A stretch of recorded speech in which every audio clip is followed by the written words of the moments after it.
Cet épisode est produit et réalisé par Tête de Tigre, l'agence de podcast audio et vidéo. On accompagne des entreprises, des marques et des créateurs à créer et à développer leurs podcasts en audio et en vidéo. Si vous souhaitez en savoir plus, n'hésitez pas à aller sur têtedetigre.com. On intégrera également le lien en description. Sur ce, je vous souhaite un très bon visionnage.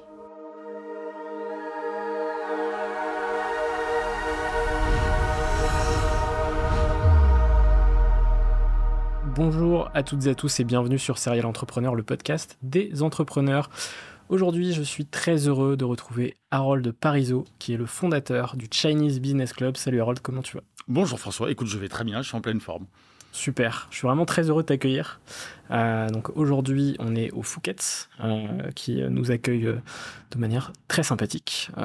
Cet épisode est produit et réalisé par Tête de Tigre, notre agence de podcast audio et vidéo. Donc on a 3 cams, une sur Harold, une en global et une sur moi. Et du coup, ça va permettre de nous filmer pendant ce petit échange. Harold, du coup, tu es le fondateur du Chinese Business Club. C'est le premier réseau d'affaires de France, donc réunissant des entrepreneurs, des investisseurs, des journalistes, des politiques, des diplomates, des dirigeants et chefs d'entreprise. Bon, bref, tout le gratin finalement. On essaye, ouais. Avec des noms très très impressionnants et on ne les citera pas, mais enfin potentiellement pendant l'épisode, mais voilà, il y a de très très beaux noms. Ma première question, c'est de savoir, on remonte quelques années avant, de me dire dans quel environnement est-ce que tu as grandi ?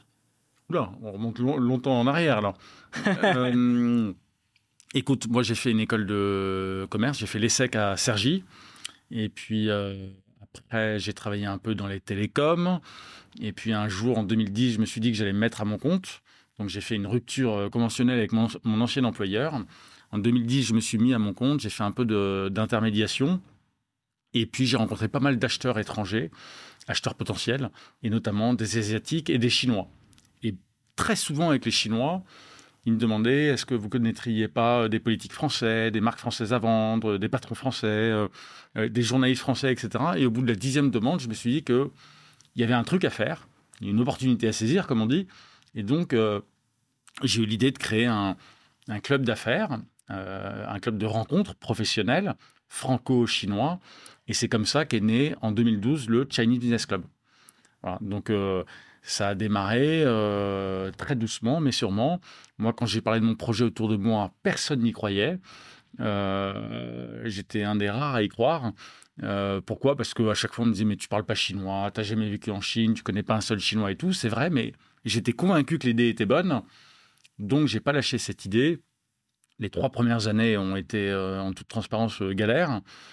Jusqu'à ce que Emmanuel Macron, alors ministre de l'économie, vienne au club le 15 juin 2015. Et là, clairement, pour le club, ça a été un avant-après. Ouais.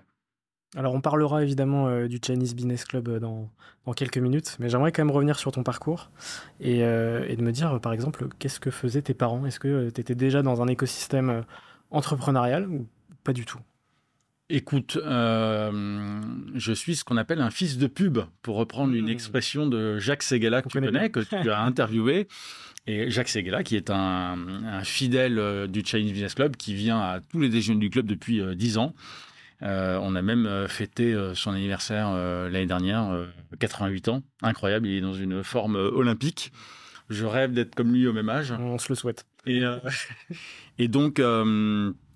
mon père était publicitaire et ma mère travaillait dans l'univers de la pub. Donc, très sincèrement, je pense pas qu'on naisse entrepreneur. Je pense qu'on le devient.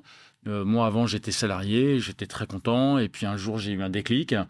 Et c'est vrai qu'aujourd'hui, objectivement, je serais incapable de faire machine arrière. C'est-à-dire que quand on goûte à l'entrepreneuriat, c'est une telle liberté et tout. Ah, par contre, on bosse plus, hein. On bosse beaucoup plus. Faut pas croire que quand on est à son compte, on bosse moins. On bosse plus, mais c'est assez contradictoire, mais on a plus de liberté, quoi. Voilà, moi, je travaille souvent un peu en décalé. C'est-à-dire que, par exemple, ça m'arrive souvent de ne pas travailler le vendredi après-midi, par exemple, mais inversement, je vais travailler tout le dimanche après-midi et tout le dimanche soir, pendant que tout le monde regarde la télé, par exemple. Oui, on est un peu en décalé, mais... Plus de flexibilité d'agenda, on va dire. Ouais, on est plus flexible, mais au final, on travaille beaucoup plus. Mais de toute façon, moi, je suis convaincu que plus on travaille, plus on a de chance dans la vie. Moi, souvent, il y a des gens qui me disent t'as de la chance, ton truc cartonne. Je dis ouais, enfin, je travaille beaucoup quand même. Donc, curieusement, plus on travaille, plus on a de chance dans la vie. Ouais, C'est un constat. les chances et les opportunités se génèrent avec le travail, avec les rencontres. Ouais. La chance n'arrive pas comme ça, tu vois. Non, franchement, non. Je pense pas. J'aimerais revenir sur tes études et de savoir comment est-ce que tu as vécu cette période. Est-ce que Harold, pendant tes études, tu étais un bon élève? On est obligé de répondre à toutes ces... Non, j'étais pas hyper bon élève. Après, je m'en suis bien sorti et tout, mais voilà, j'étais pas dans les premiers. Enfin, ça dépend de si on part du début ou de la fin. Mais voilà, je me suis mis au travail assez tardivement. L'avantage des écoles de commerce, c'est qu'on fait quand même beaucoup la fête, etc. Ça apprend à vivre en société, en groupe. On fait des voyages. Et puis, moi, ça m'a donné le goût d'être en contact avec les autres, de m'intéresser aux autres, de m'intéresser à ce qui les passionne, etc. Et objectivement, aujourd'hui, j'ai fait de ma passion mon métier, c'est-à-dire le réseau, rencontrer des gens, mettre les gens en relation entre eux. Moi, je passe mon temps à faire des mises en relation, soit en physique, soit par mail, par exemple, je le fais très souvent. C'est vrai qu'on en reparlera après, mais tu es un vrai homme de réseau, un vrai connecteur aussi. Ouais. Après, moi, je le fais vraiment par plaisir et par passion, hein, très sincèrement. C'est comme ça que les meilleures connexions, les meilleures relations se font aussi. Ouais, et puis, quand tu mets deux personnes en relation, les deux sont contents, et puis après, ils te sont un peu redevables aussi, tu vois. Donc, c'est pas désagréable. Hein. Ouais.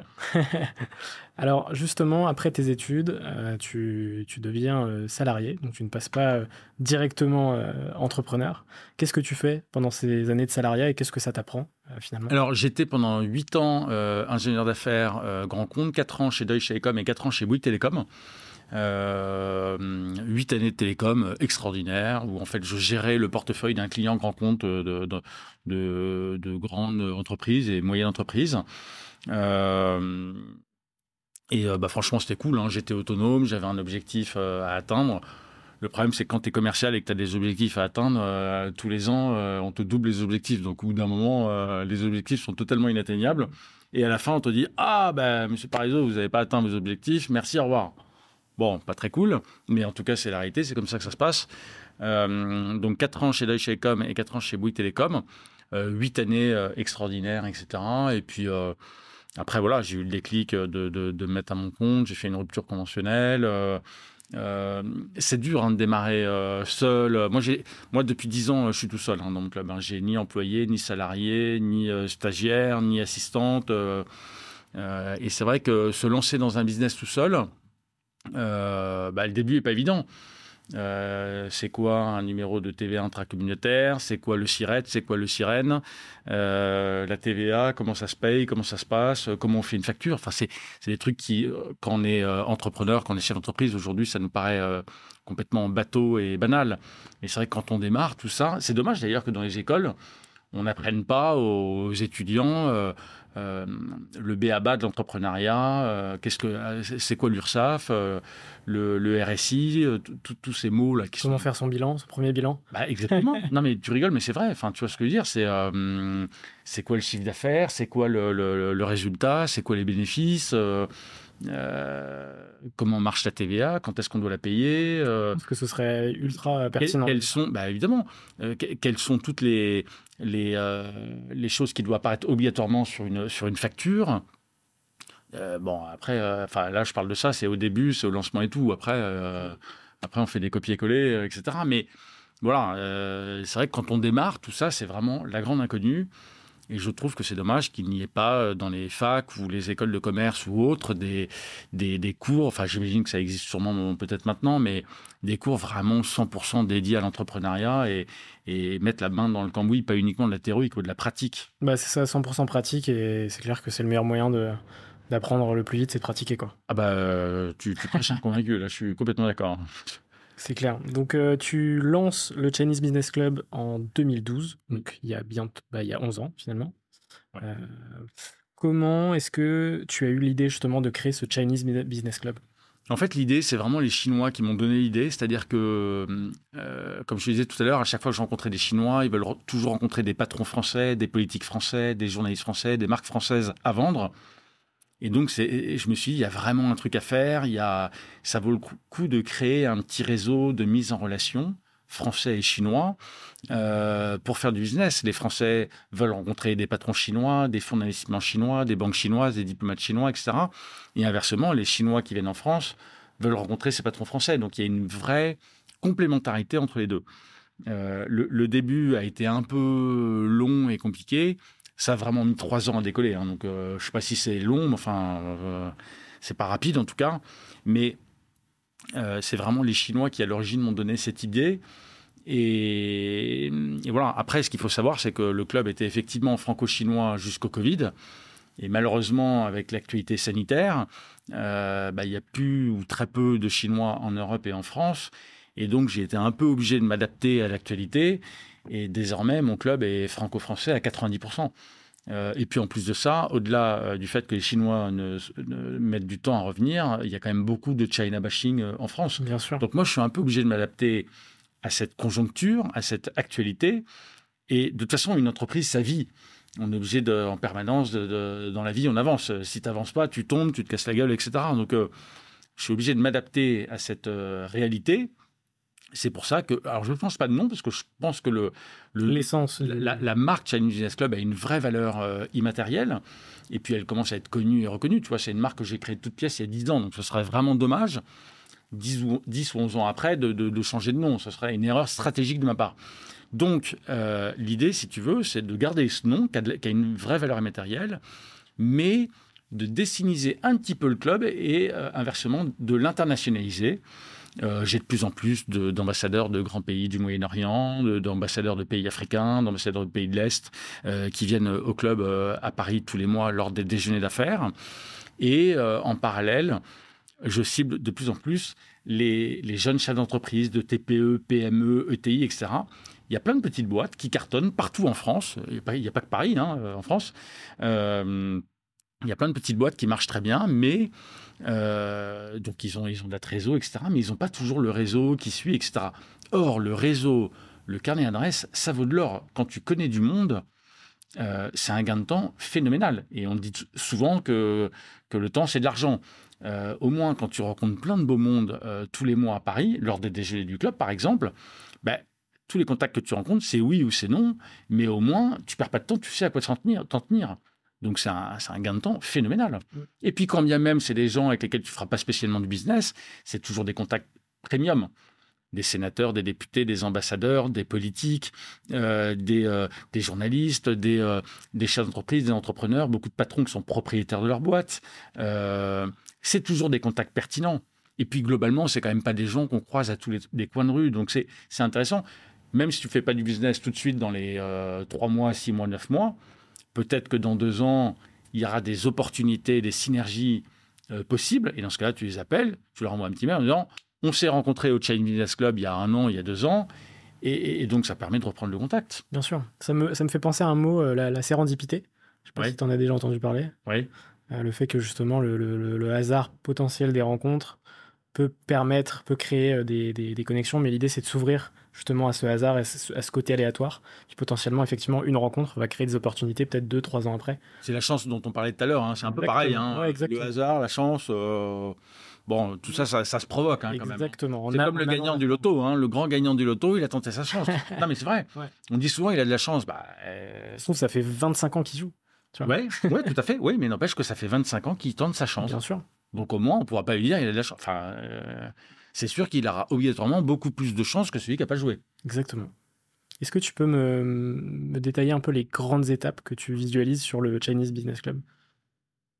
Tu m'as parlé de... La création, vraiment en démarrant de zéro en 2012, 0 euros, 0 contact. Moi, je te dis, j'avais pas de contact côté chinois, j'avais quelques contacts côté français, donc je n'ai pas démarré avec rien non plus, mais enfin, en tout cas, avec 0 euros.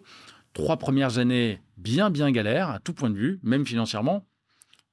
T'es dans quel état d'esprit sur ces 3 premières années ? Ou c'est galère ? Surtout sur la fin des 3 ans. Très sincèrement, alors déjà, précision, j'avais pas un rond. C'est-à-dire que ça m'arrivait régulièrement de sauter des repas pour pouvoir m'en sortir financièrement. Donc, tu vois, on était loin du Phuket où nous sommes aujourd'hui, qui d'ailleurs est membre du Chinese Business Club depuis de nombreuses années, depuis 2014, je crois. Donc, ça va bientôt faire 10 ans que le Phuket est membre du club, comme d'autres établissements parisiens. Mais j'étais pas malheureux, j'étais ultra motivé. En fait, je savais que cette idée marcherait un jour, mais je ne savais pas quand. Je ne savais pas si ce serait dans 1 an, 3 ans, 5 ans, 10 ans, mais je savais que ça marcherait un jour. Donc, je n'ai pas lâché l'idée. Je bossais beaucoup, enfin encore maintenant, mais c'est vrai que je bossais énormément. J'avais pas le temps de sortir, de toute façon, j'avais pas les moyens de sortir, donc je bossais très souvent tard le soir, jusqu'à minuit, 1h, 2h du mat sur mon ordi, etc.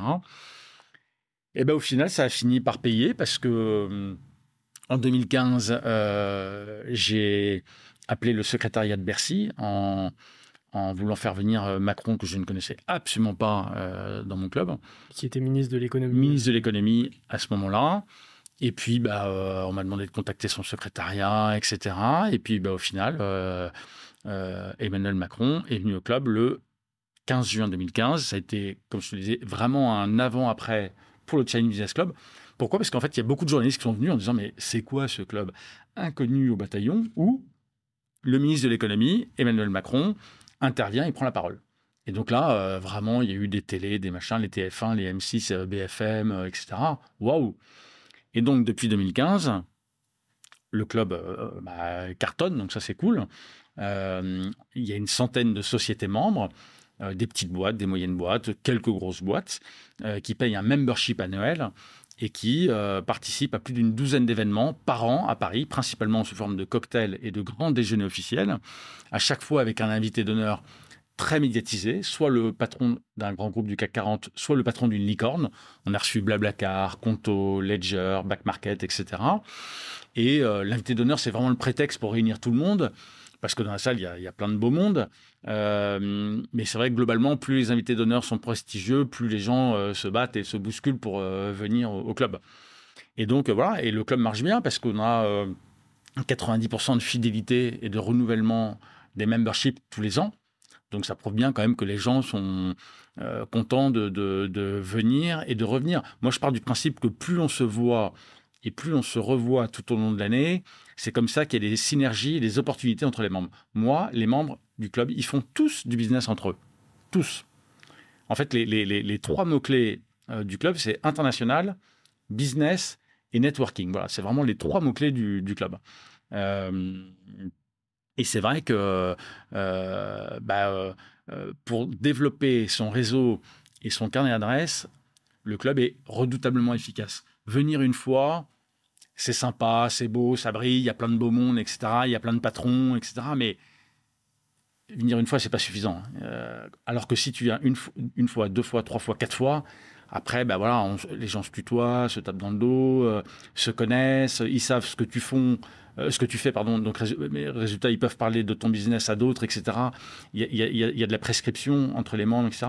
Ça vaut de l'or. Tu m'as parlé du switch en 2020 avec la pandémie, parce que là, on est clairement sur des événements qui sont physiques, où les connexions se passent en physique. Comment est-ce que tu as vécu l'arrivée de la pandémie et cette pandémie qui a évidemment impacté ton business club? Alors, moi, mon club a été impacté de plein fouet. J'ai eu 0 aide du gouvernement. Pourquoi ? Parce que, en fait, seules les entreprises de l'événementiel et de la restauration ont reçu des aides gouvernementales. Moi, le code APE ou le code NAF de mon entreprise, ça c'est les trucs d'entrepreneurs. Mais en gros, je crois que c'est 70, 22C, etc. Bon, bref, je suis considéré comme entreprise de conseil. Donc, résultat, je ne fais pas partie des heureux bénéficiaires d'aides gouvernementales. Donc, résultat, aucune aide pendant 1 an et demi.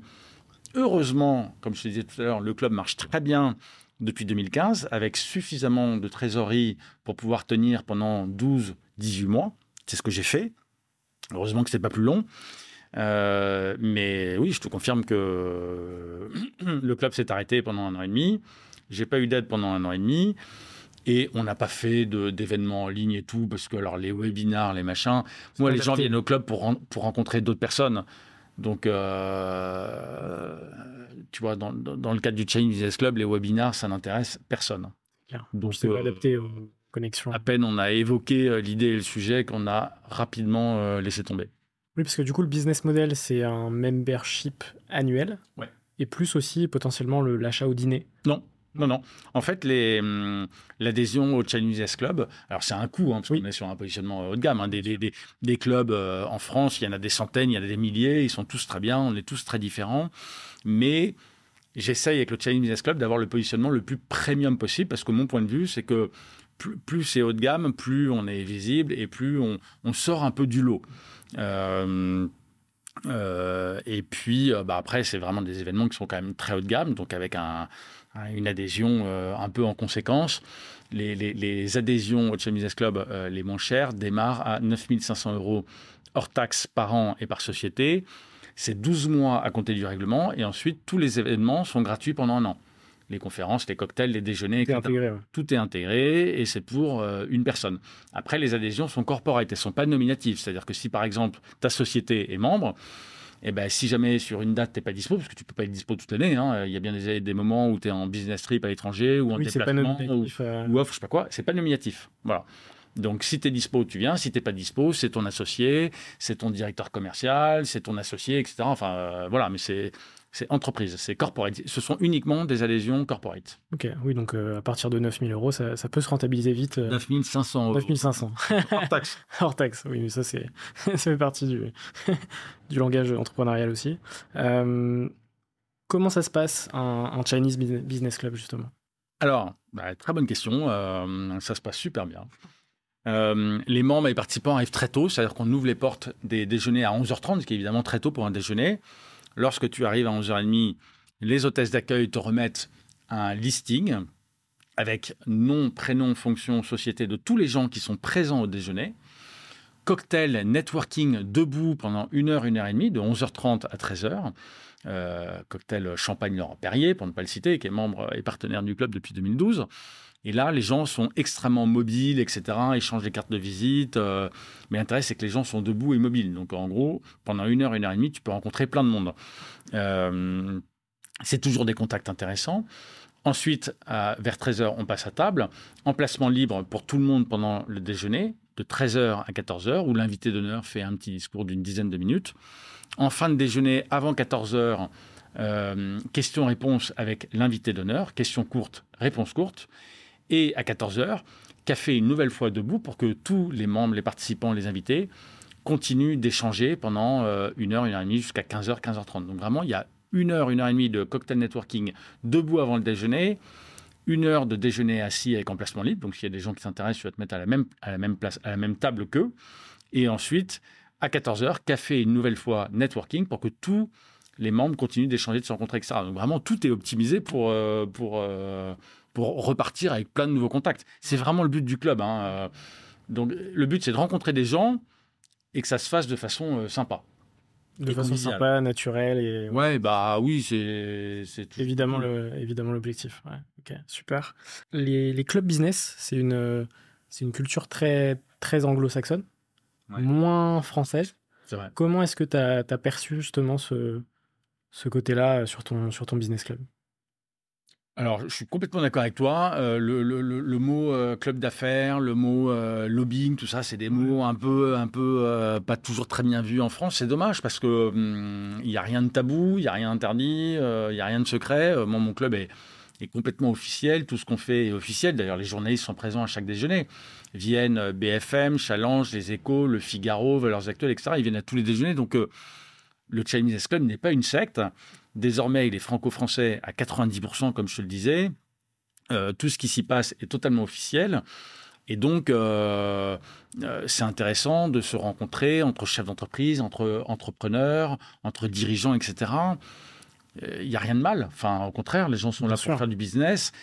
D'ailleurs, c'est vraiment business first. Donc, c'est pour ça qu'effectivement, mon club est vraiment un peu à l'anglo-saxonne, comme tu dis. Les gens viennent pour le networking et le business. C'est exactement ça. Aujourd'hui, est-ce que tu peux me donner quelques chiffres sur le Chinese Business Club? Il y a eu combien de dîners au total depuis 2012? Oula, depuis 2012, je ne sais pas combien on a fait, mais enfin, en gros, c'est facile à faire le calcul. Hein. On fait une douzaine d'événements par an et plus d'une douzaine d'événements par an, et tout ça depuis bientôt, quasiment 11 ans. Donc, tu es meilleur en maths que moi. 150, on va dire. Entre 100 et 150. Et ben voilà, tu as certainement raison. Et puis, en gros, il y a plus d'une centaine de sociétés membres, fort taux de fidélité, comme je te disais tout à l'heure, parce qu'il y a 9 boîtes sur 10 qui renouvellent le membership tous les ans. Et ça, pour moi, le taux de fidélité, le taux de renouvellement dont on parle, c'est un peu le taux de satisfaction. S'ils renouvellent tous les ans, c'est qu'ils sont contents. Et... Le churn d'une entreprise. Non, mais ouais, on est quand même sur une adhésion qui est quand même qui a un certain coût. Enfin, voilà, 9 500 € hors taxe. Alors, effectivement, pour un grand groupe, c'est rien. Mais pour une petite société, c'est un coût, évidemment, pour une start-up ou une TPE ou une PME. J'ai tout à fait conscience que c'est un coût non négligeable. Et bien, malgré cette barrière tarifaire, fort taux de fidélité, donc franchement ça fait vachement plaisir. Ils renouvellent pas pour me faire plaisir. Non mais je me doutais bien. Non mais tu vois, vraiment, donc c'est vrai que ça fait plaisir. Les gens sont contents de venir et de revenir. Oui, parce que ça crée des connexions qui ne sont pas forcément possibles dans d'autres environnements, tu vois. Ouais, et puis ça te permet de rencontrer des gens que tu croiseras pas à tous les coins de rue.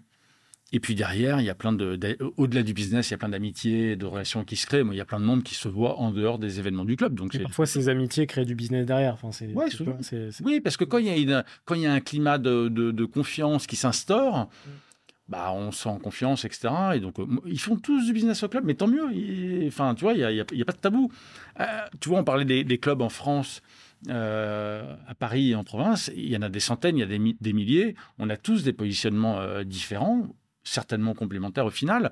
Néanmoins, il y a quand même beaucoup de clubs à Paris où quand tu sors une carte de visite, c'est pas très bien vu, ça fait un peu affairiste, tu vois. Mais là, c'est pas du tout le cas. Moi, les gens, au contraire, viennent pour ça. Qu'est-ce que tu fais? Qu'est-ce que je fais? Comment on peut travailler ensemble? Comment on peut gagner de l'argent ensemble? C'est constructif. Ouais, ok. Très clair.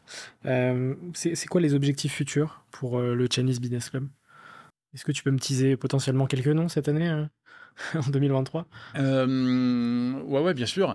Déjà, de plus en plus, je souhaite proposer le club comme un carnet d'adresses à disposition des jeunes entrepreneurs, des startups, des TPE, des PME, etc. Parce que comme je te disais, il y a plein de petites boîtes qui marchent, mais ils n'ont pas toujours le réseau qui suit derrière. Donc là, je pense que j'ai une vraie valeur ajoutée en leur proposant le club. Prochaine date, ça sera le 7 mars prochain, où comme tous les ans, au mois de mars, on remet le prix Femme de l'année. Donc cette année, ça sera Virginie Ledoyen. L'année dernière, c'était Alexandra Lamy. L'année d'avant, c'était Monica Bellucci. La fois d'avant, c'était Carla Bruni. Donc à chaque fois, c'est toujours une personnalité féminine, souvent impliquée dans des causes et associations, etc. Enfin, active en tout cas. Et donc, c'est une édition tous les ans qui est assez festive, qui est hyper sympa et qui me permet de mettre en avant toutes les femmes. Voilà, il y en a plein. Alors souvent, on me dit une fois par an, c'est bien, mais ça pourrait être plus. Oui, je suis d'accord. Mais de toute façon, la parité entre hommes et femmes au Chinese Business Club, objectivement, est respectée parce qu'on est quasiment à 50-50 entre le nombre de femmes et le nombre d'hommes membres. Donc, oui, puis parfois, tu reçois aussi des femmes en guest.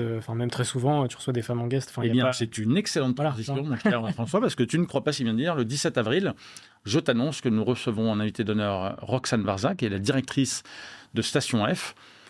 Station F, qui a été créée par Xavier Niel, qui est le plus grand incubateur de start-up au monde. Et donc, il y aura, à l'occasion de ce déjeuner du 17 avril, où tu seras invité, évidemment, beaucoup de start-up, d'entrepreneurs, etc. Et donc, Roxane Varza sera l'invité d'honneur de déjeuner du mois d'avril. Après, je n'ai pas encore les dates suivantes.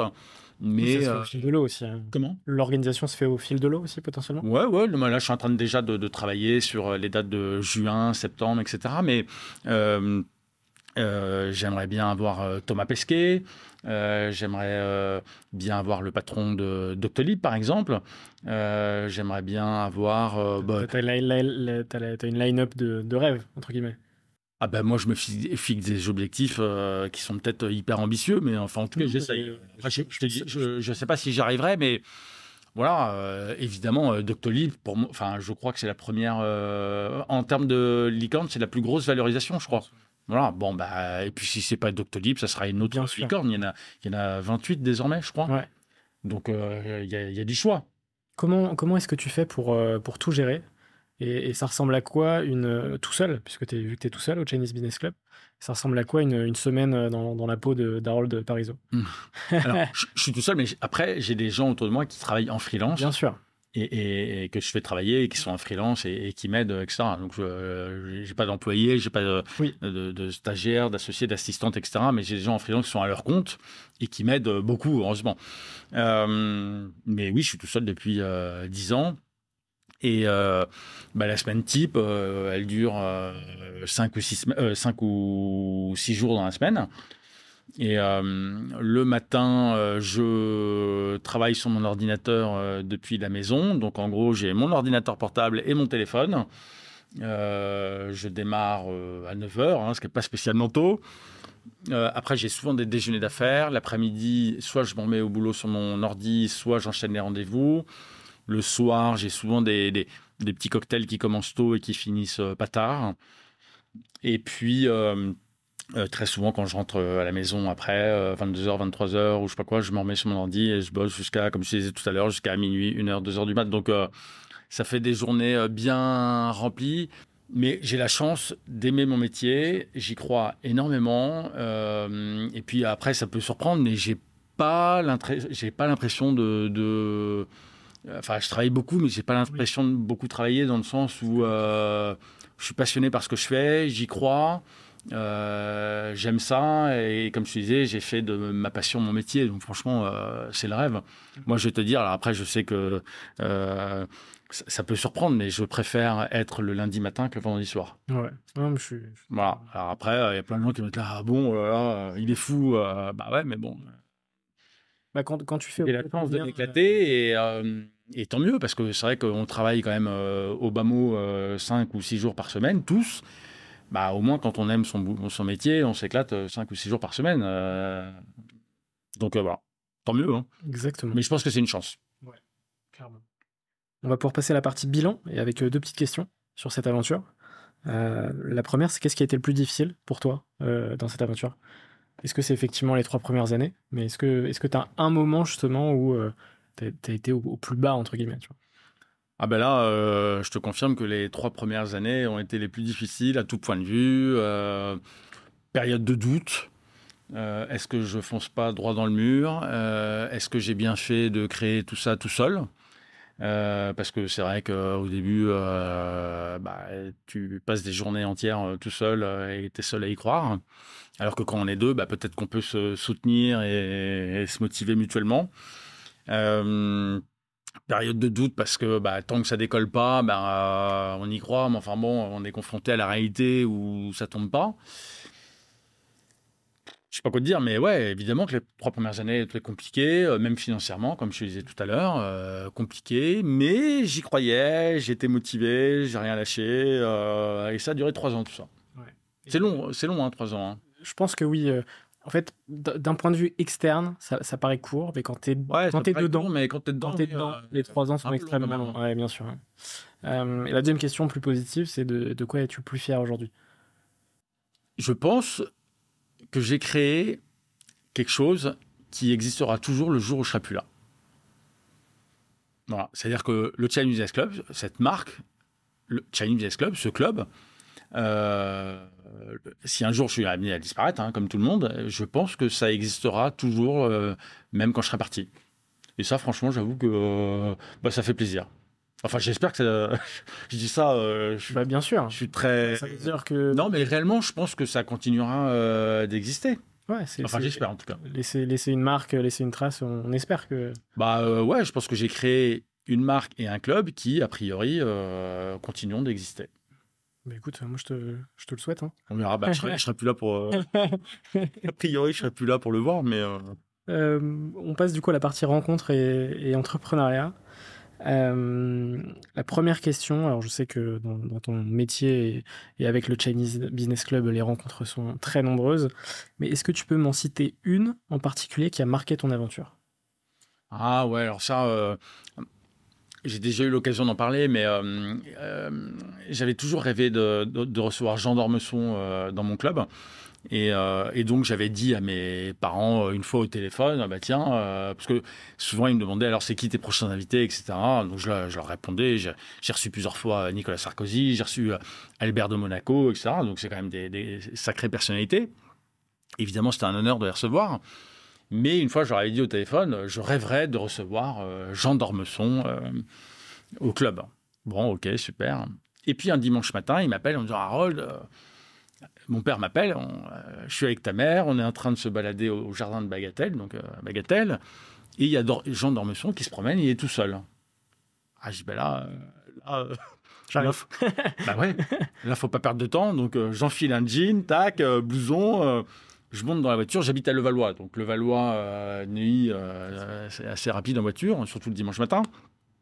J'arrive et j'appelle mes parents, je dis alors, vous l'avez toujours en ligne de mire, etc. Et mon père me dit, ouais, il marche à 100 mètres devant nous, on marche derrière lui, discrètement. Le jardin de Bagatelle forme une boucle, nous, on a pris vers la gauche, si toi, tu prends vers la droite, tu vas te retrouver nez à nez avec lui. C'est ce qu'on a fait, donc je restais avec mon père en ligne et tout, pour être sûr qu'il ne parte pas. Et donc, je me retrouve nez en nez avec Jean d'Ormesson, et donc, je le rencontre, je ne le connais absolument pas, et je lui dis, bonjour monsieur, je me présente, j'ai créé ce club-là, j'ai reçu Emmanuel Macron, Nicolas Sarkozy, Albert de Monaco, etc. Et je rêverais, ce sera un honneur de vous avoir en invité d'honneur du Chinese Business Club. Et là, gros blanc, et il me regarde, il me dit, je ne vous connais pas, mais j'accepte votre invitation avec grand plaisir. Bon, alors, je l'imite pas bien, mais bon, c'est pour te donner une petite idée et tout, mais franchement magique. Et après, on a discuté 2-3 minutes, etc. Et donc, je dis, écoutez, moi, je suis trop content. Comment on fait est-ce que demain matin, je vous envoie un petit mail? Il me dit, oh, vous savez, moi, j'ai pas de mail, etc. Ah, il n'avait pas de mail. Il m'a dit, et il m'a gentiment communiqué le numéro de téléphone de son assistante, que j'ai appelé le lundi matin. Et effectivement, le lundi matin, son assistante me dit, oui, monsieur d'Ormesson m'a parlé de vous, etc. Je suis au courant. Et donc, on a bloqué une date. Et puis, ma trouille, c'était qu'il lui arrive un pépin de santé avant qu'il vienne. Et au final, tout s'est bien passé. Il est venu. Il a fait l'unanimité au Chinese Business Club. Quand il a parlé, il n'y avait pas une mouche qui volait. Il a commencé son discours en disant je ne connais rien à la Chine, mais monsieur Parizeau m'a demandé de venir et tout. Franchement, adorable, sympa. Quel monsieur. Voilà, vraiment, quel monsieur. Quel honneur de l'avoir reçu. Bon, malheureusement, il nous a quittés depuis, mais franchement, c'est un des invités d'honneur qui m'a le plus marqué. Bien sûr. Après, il y en a eu plein d'autres, hein, mais vu le personnage, ça m'étonne. Ouais, grand monsieur, gentil, adorable. Je ne sais pas pourquoi il a accepté mon invitation. Tu vois, on parlait de chance tout à l'heure. Franchement, j'ai essayé. Réellement, j'y croyais pas. Je me suis dit, ça coûte pas grand-chose d'essayer. Il a dit oui. Mais n'empêche que j'ai essayé. Merci à tes parents pour ce coup de fil. Merci à eux, ça va. C'est clair. Ok, super. Est-ce que tu peux me citer 3 personnes qui t'inspirent le plus aujourd'hui? Les sources d'inspiration, c'est des choses qui évoluent au fil des années, au fil du temps. Oui, bien sûr. Est-ce que tu peux m'en citer 3? Écoute, oui. Il y a Frédéric Mazella, que j'aime beaucoup, que je trouve simple. Alors, c'est pas péjoratif, mais que je trouve hyper discret, hyper low profile, alors que franchement, pour moi, c'est une star. J'ai rencontré Éric Larchevêque, qui est vraiment bluffant. Très grand aussi. Il est très grand, oui, ça c'est sûr. C'est vrai qu'il est très grand, mais surtout très sympa, quoi. Enfin, vraiment. Et donc, on a eu la chance de se croiser à une soirée où lui et moi, on ne connaissait absolument personne. On s'est rencontrés à une soirée à l'hôtel Braque, dans le 16e. Le Braque, qui est également membre du Chinese Business Club. Ça appartient au groupe Evoque. Ils ont l'hôtel Braque, le Sinner, le Nolinsky, etc. Ils ont plusieurs hôtels à Paris. Ils sont membres du club aussi depuis pas mal d'années, comme le Fouquet's. Et donc, Éric Larchevêque, super gars, franchement, c'est bien entendu. Et puis, je sais pas, moi, il y en a plein très sympas que j'ai reçus au club, mais qui pourrait y avoir d'autres. Nicolas Sarkozy, qui est venu plusieurs fois en invité d'honneur du club. Alors, on essaye de rester apolitique au club. Hein. C'est un club d'affaires, un club de business. Mais c'est vrai qu'à chaque fois que Nicolas Sarkozy vient, je peux vous dire qu'il y a tout Paris qui se bat pour assister au déjeuner. À chaque fois, il y a trop de monde. On est obligé de pousser les murs. Et comme Jean d'Ormesson, quand il parle, il n'y a pas une mouche qui vole parce que... Après, on partage ou pas ses idées, le sujet n'est pas là, mais il a vachement de charisme, quoi. C'est hyper sympa de l'avoir en invité d'honneur. Il reviendra certainement, il est venu 2 fois. On dit jamais, oui, exactement. Voilà. Est-ce que tu as une anecdote un peu croustillante à me raconter sur un des derniers déjeuners du Chinese? Des anecdotes, bon, il y en a plein. Je peux raconter une boulette. Alors, c'est pas très glorieux pour moi, mais il y a prescription maintenant, parce que c'était il y a une dizaine d'années. Mais j'avais reçu, et j'ai reçu plusieurs fois, Jean-Paul Agon, qui est l'ancien président de L'Oréal, PDG de L'Oréal. Et la première fois que je l'ai reçu, il y a une dizaine d'années, j'avais oublié, enfin, c'est clairement une grosse erreur de ma part, mais j'avais oublié de regarder sa tête sur Google. Et il est arrivé vers 13h et je lui dis, mais dépêchez-vous d'aller vous asseoir, l'invité d'honneur va arriver bientôt. La honte. Bon, il se trouve que l'invité d'honneur, c'était lui et tout, et il a très bien vu que je l'avais pas reconnu. Et là, j'avoue que sur ce coup-là, j'ai foiré. Voilà. Bon. C'était il y a longtemps, il y a prescription. Et puis au départ, c'est des moments qui peuvent arriver, et puis après, tu corriges. Bon, voilà, bon, il n'y a pas mort d'homme, mais... j'avoue que sur ce coup-là, j'ai pas été très bon. Et puis, a priori, il m'en a pas voulu parce qu'il est revenu quelques années plus tard. Et là, évidemment, il n'y avait pas photo. Tu l'as reconnu direct. Ouais, heureusement. Ok, super. On passe à la dernière partie de notre échange. Et quelques petites questions. Toujours pas de piège, hein, évidemment. La première, c'est qu'est-ce que tu fais pour aller mieux? Ah, j'aime bien cette question. Eh bien, quand j'ai des coups durs, j'ai une phrase, une devise, je ne sais pas comment on appelle ça, alors je ne sais pas de qui elle est, mais il y a une phrase que j'aime bien qui dit « Quoi qu'il arrive dans la vie, un jour ou l'autre, c'est du passé ». Et je trouve que c'est une petite phrase qui est bon, très, très, très bête, très bateau, mais je trouve que évidemment, on connaît tous des coups durs dans la vie, soit à titre perso, soit à titre pro, ou les deux. Et je trouve que cette phrase est très vraie parce que... avec le temps, les choses, je ne sais pas comment dire, s'estompent ou on apprend à digérer les choses et on apprend à vivre avec le temps. Et j'aime bien cette phrase, ouais. Quoi qu'il arrive, un jour ou l'autre, c'est du passé. C'est beau, j'aime bien. Je connaissais pas, tu vois. Je ne sais pas de qui elle est, hein, donc voilà. Mais elle n'est pas de moi, en tout cas. Si tu pouvais racheter n'importe quelle boîte sans limite financière, ce serait laquelle? Ah Question difficile. Comment? Question difficile. Ouais, c'est une question difficile. Quelle boîte j'aimerais acheter? Quelle boîte ou quel groupe? Groupe, entreprise, même un business club américain, je sais pas. Non, mais dans ce cas-là, si j'étais nos limites, je rachèterais le groupe LVMH. Ça me permettrait de faire plaisir à tous mes amis. Premier groupe de luxe au monde. Et d'ailleurs, au passage, je tiens à souligner que nous avons reçu au Chinese Business Club Alexandre Arnault lorsqu'il était patron de Rimowa. Désormais, il est chez Tiffany à New York. Et on a reçu également son frère Frédéric Arnault, patron de TAG Heuer. Voilà. Donc peut-être bientôt Bernard. J'aimerais évidemment beaucoup recevoir Bernard Arnault. J'y crois pas beaucoup, mais évidemment que ce serait un honneur. Mais voilà, pour moi, on a la chance d'avoir un grand patron comme Bernard Arnault en France, qui fait travailler des milliers et des milliers de familles et de salariés, qui permet de faire rayonner la France à l'international, le luxe à la française. Enfin, franchement, merci. On en parlait justement lors du podcast avec Dominique de Forbes. Ouais. Qui lui a fait son numéro 2 avec Bernard Arnault, qui a eu la chance enfin la chance, tu vois, de pouvoir le faire. Il a essayé, donc la chance, il l'a cherché aussi, Dominique. Exactement. Voilà. Est-ce qu'il y a une question que tu aurais aimé que je te pose, mais que je ne t'ai pas posée pendant cet échange? Ah là, on a fait le tour, là, quand même, non Si on n'a pas, c'est que j'ai bien fait mon job. Eh bien, il y en a une. J'aurais pas dû dire ça. Non, je te charme.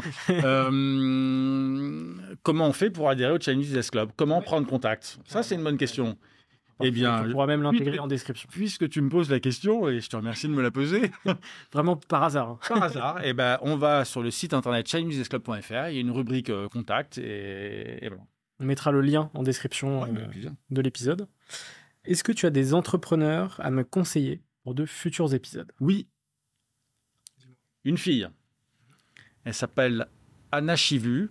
Elles sont 2 associées, Anna Chivu et Adina, son associée, et toutes les 2 ont monté une petite start-up qui, à mon avis, dans quelques années, sera une future licorne. Et en gros, c'est une application géolocalisée d'objets du quotidien. C'est-à-dire qu'en gros, c'est de la location entre particuliers. Et donc, elle cartonne. Et voilà. Et donc, je pense que c'est hyper intéressant. Okay. Et le démarrage est assez prometteur. Elles ont reçu un prix HEC Entrepreneur, le prix Green de la Commission européenne. Elles sont depuis quelques mois incubées à Station F. Et alors que l'aventure a démarré il y a 1 an. Donc c'est franchement bravo Toboro.